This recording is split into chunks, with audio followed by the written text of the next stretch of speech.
San Diego pica su traškučiais, Panevėžyje jūs čia taip stumat. Šiandieną būnant Panevėžyje užsisakiau pizzą iš numeris 1 pizzerijos, tai pamačiau labai įdomią su traškučiais. Pavadinimas Pizza San Diego, tai spėju, kad traškučiai galimai gali būti irgi San Diego. Paragaukime. Pašilę čipsai, mano mėgstamiausia. Šiaip tikrai tokio dalyko niekada neimčiau, bet pamaniau, kodėlgi ne. Gerai, pirmą be padažo. O Jėzus.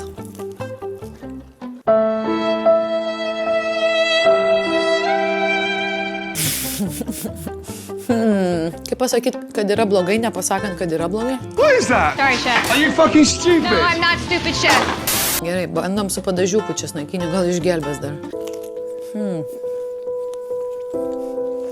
Kaip tiek metų pragyvenau be picos su traškučiais, tai manau dar tiek pat laisvai galėčiau pragyventi. Ir jau geriau sūnus saudė, negu šitą pizzą valgyti. Nu gerai, nebuvo taip blogai, sakyčiau 6. Bet galbūt jums patiko. Parašykit komentaruose, kam patinka pizzas su traškučiais. Pastabia, kitą pizzą įmėm normalią, su fašiuku, su riuku buvo 2, tai žinokit, skaitau, patiko labai.